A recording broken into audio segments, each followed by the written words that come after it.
UFC 304 takes place this Saturday, and these are my main card predictions. So starting off the main card, we have got Arnold Allen versus Giga Chikadze. Now this fight right here is not getting the love it deserves. This is a great fight. Stylistically, this is going to be a really, really fun fight. A great main card opener in my opinion. Two ranked featherweight contenders.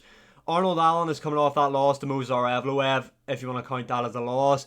Giga Chikadze is coming off a win over Alex Caceres, I believe.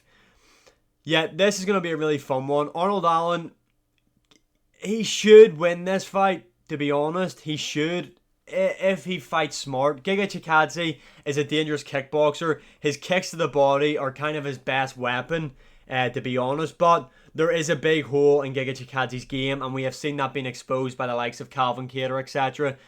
And that is grappling. Calvin Kattar went into that fight against Giga Chikadze and offensively grappled, kind of drained the energy out of the guy and just beat him up. Arnold Allen can do that. Arnold Allen can grapple. He should grapple in this fight. Not saying that he should just avoid striking with Giga Chikadze completely in this fight, but he really should mix everything up. Arnold Allen is heavy-handed as well. I do feel like if he grapples in the earlier stages of the fight, maybe the first half, he will then be able to start piecing up Giga Chikadze, because I think he will tire out if Arnold Allen is to offensively grapple with him, well, heavily anyway, in the opening stages. Then I feel like when Giga is gassing out, that's when Arnold Allen can put the hands on him and hurt him. Do I think Arnold Allen will finish him? No. Do I think Arnold Allen will just grapple Giga Chikadze and do the game plan that I just suggested? No. I feel like this could be potentially fight of the year right here, but I do have to back Arnold Allen. I feel like this man will perform under the bright lights in Manchester, and I think he will beat Giga Chikadze by decision. Next up, Muhammad Mokaev, Manel Kape.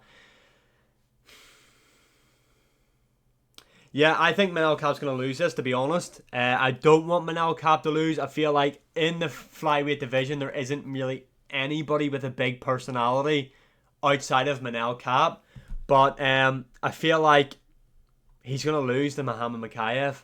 I feel like Muhammad Mokaev is just going to do his typical performance in there. I feel like there's going to be a lot of stuff that we've seen in the Alex Perez fight. I think Manel Kape is better than Perez, to be honest. But I feel like we're going to see a lot of Muhammad Mokaev on his hands and knees, pause, in front of Manel Kape, going in, feeling takedowns. There's going to be a lot of failed takedowns in here, a lot of Manel Kape being controlled against the cage. Now, on the feet, if Manel Kape can keep this standing, keep his distance, and not be constantly taken down or in grappling sprawls or exchanges with Muhammad Mokaev, he smokes Mokaev on the feet. Muhammad Mokaev does not have good striking whatsoever. But I feel like in here what we're going to see is Manel Kape being controlled against the cage, a lot of scrambles, Muhammad Mokaev just holding on to the legs. Muhammad Mokaev's going to win this by ball sniff, to be honest. That is my prediction. Next up, we have got, I don't know why that guy changed his name, Bobby Green, Paddy Pimblett. Paddy Pimblett's an underdog.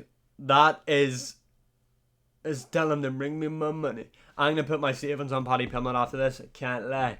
But yeah, Paddy Pimblett, Bobby Green. I did think Bobby Green was going to win this.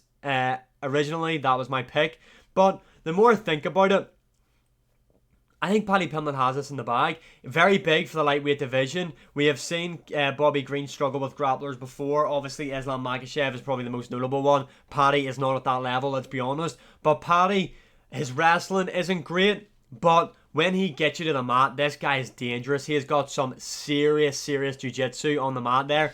I feel like Bobby Green, it's kind of the same old thing with him, that if you make him go first, he doesn't really perform the best, and I feel like Paddy Pimblett will do that. I think Paddy Pimblett says he does want to strike with him. I don't think he will stay in boxing range with Bobby Green, because I don't think that's wise, but I do feel like on the feet with kicks, leg kicks, body kicks, head kicks, etc., Paddy Pimblett can have a lot of success. Plus, Paddy Pimblett does carry a lot of power, and I feel like he can crack Bobby Green. We've seen Bobby Green be hurt by Jim Miller, Tony Ferguson in his recent fights.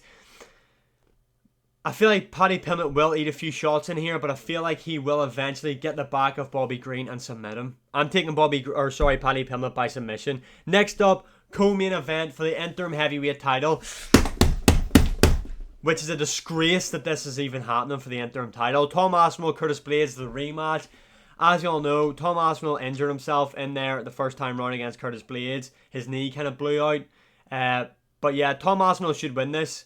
I think Curtis Blaydes is a dangerous opponent, a great wrestler. He does have good boxing and he is very powerful, but he doesn't move as fast as Tom Aspinall. I don't think his grappling will work against Tom Aspinall. On the feet, Tom Aspinall is a better boxer. He's more explosive. He's more powerful, in my opinion.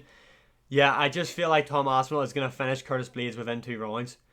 I really do think that. Tom Aspinall, second round KO. Finally, the main event, the rematch everybody has been begging for. Leon Edwards, Belal Muhammad. I think this is going to be a boring fight. I will start by saying that. But I think it will be somewhat competitive. A lot of people are kind of writing off Belal Muhammad. I don't really see a clear path to victory for Belal Muhammad, if I'm being honest. Well, the only way I can see Belal Muhammad winning, in my opinion, in terms of what game plan he should implement, is put the volume on Leon.